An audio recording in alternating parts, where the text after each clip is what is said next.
আল্লাহ তাআলা বলেন, হে মানুষেরা, আমি তোমাদেরকে একজন মাত্র পুরুষ এবং নারী থেকে সৃষ্টি করেছি। ইউএফটি ফার্স্টের সাথে ট্রেড করুন যে কোনো জায়গা থেকে, ক্যাম্পাসে ক্লাসের ফাঁকে, ঢাকার জ্যামে বসে কিংবা ঘরে বসে। ট্রেডিং এখন হাতের মুঠোয়, তাই ট্রেড করুন যখন খুশি, যেখানে খুশি। অর্থাৎ আমরা দেখি দেশে দেশে বিভিন্ন রাজনৈতিক কারণে অথবা জাতীয়তাবাদের কারণে অনেক সময় দেখা যায় যে দেশে দেশে মানুষের মধ্যে, মুসলিমদের মধ্যে বিভাজন অথবা অনৈক্য আমরা লক্ষ্য করি। তো এই যে আসলে রাজনীতি অথবা এই যে জাতীয়তাবাদ, এটি কি আসলে মুসলিম ঐক্যের পথে আসলে কি এটি অন্তরায় কোনো বিষয়? হ্যাঁ, ধন্যবাদ আপনাকে। আসলে ইসলামের জাতীয়তা তো একটাই, সেটা হচ্ছে আমরা উই দ্য মুসলিম উম্মা। কিন্তু এগুলি সবই হচ্ছে যে বংশীয়, গোত্রীয়, এই মানে তাসুবি। অথচ এটা কোরআনে আল্লাহ নবী হাদিস বলেন, আল্লাহ সাবিয়া দাউহা, তোমরা খবরদার, তোমরা এই যে বংশীয় যে গোড়ামি, এটি তোমরা ত্যাগ করো।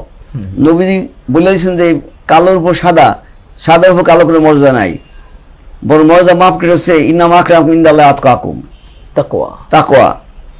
নবীজি আরো আল্লাহ তাআলা বলছেন যে আমি তোমাদেরকে সৃষ্টি করেছি বিভিন্ন ইয়া আইয়ুহান নাসু তাকু রাব্বাকুম আল্লাযী খালাকাকুম মিন নাফসিন ওয়াহিদা ওয়া খালাকা মিনহা যাওজাহা ওয়া বাসসা মিনহুমা রিজালান কাসীরান ওয়া নিসা ওয়াত্তাকুল্লাহা আল্লাযী তাসাআলুনা বিহি ওয়া আরহাম ইন্নাল্লাহা কানা আলাইকুম রাকিবা।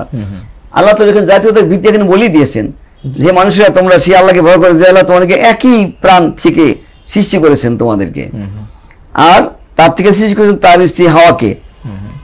অন্য একটা আয়াতে সূরা হুজরাতের আল্লাহ বলেন, ইয়া আইয়ুহান নাস ইন্না খালাকনাকুম মিন যাকারিন ওয়া উনসা ওয়া জাআলনাকুম শুউবান ওয়া কাবাইলা লিতাআরাফু। আমি তো, হে আল্লাহ তাআলা বলেন, হে মানুষেরা, আমি তোমাদেরকে একজন মাত্র পুরুষ এবং নারী থেকে সৃষ্টি করেছি এবং তোমাদেরকে আমি বিভিন্ন গোত্র এবং বংশে ভাগ করেছি শুধুমাত্র পারস্পরিক পরিচয়ের জন্য। এটা কোনো মর্যাদা মাপকাঠি নয়। আচ্ছা, সুতরাং এটিকে যারা একটা মানে গোত্রীয় মর্যাদা বা আভিজাত্য হিসেবে গ্রহণ করে, তাদের কারণে কি হচ্ছে, এই বিভক্তি সৃষ্টি হচ্ছে। এবং এটিও মূলত জাহিলিয়াতের যারা অভ্যস্ত তাদের একটা কারণ, তারা মানুষকে কি করে, এই বংশীয় এবং গোত্রীয় প্রভাব সৃষ্টি করে উম্মার মধ্যে বিভক্তি সৃষ্টি করতে চায়। এবং একই সাথে সাম্প্রদায়িকতা যেটি, সেখানেও কিন্তু একই বক্তব্য আমি মনে করি যে প্রযোজ্য। ইসলামের সাম্প্রদায়িকতার কোনো স্থান নেই। ইসলামের সাম্প্রদায়িকতা একটাই যে মুসলিম উম্মা তার নিজস্ব কৃষ্টি কালচার নিয়ে বসবাস করবে, আর অন্য ধর্ম তাদের কৃষ্টি কালচার নিয়ে তারা বসবাস করবে। মুসলিমদের সারা দুনিয়াব্যাপী যে মুসলিম রাষ্ট্র ব্যবস্থা থাকবে, সেখানে বিভিন্ন ধর্ম বর্ণের লোকই বসবাস করবে।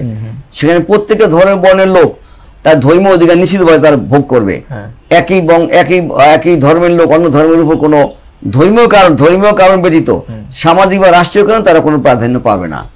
নাগরিক অধিকার হিসেবে তাদের সকলের দৃষ্টিভঙ্গি থাকবে এক। সুতরাং আমি মনে করি যে আসলে যে বংশীয় যে বা গোত্রীয়, এটাকে কাজে লাগে কিছু রাজনৈতিক স্বার্থান্বেষী মহল, বিভিন্ন দেশে ইসলামের দুশ্মনরা, তারা এটাকে কাজে লাগে মুসলমানদের বিভক্তি সৃষ্টি করে মুসলমানদের অগ্রযাত্রাকে থামাতে চায়। আমাদের এটি পরিত্যাগ করা উচিত, যেহেতু কল্যাণ নবীজি বলছেন আসাবিয়া দাউহা, তোমরা এটিকে পরিত্যাগ করো এবং এটি তোমাদের জন্য ধ্বংসের কারণ হয়ে থাকবে।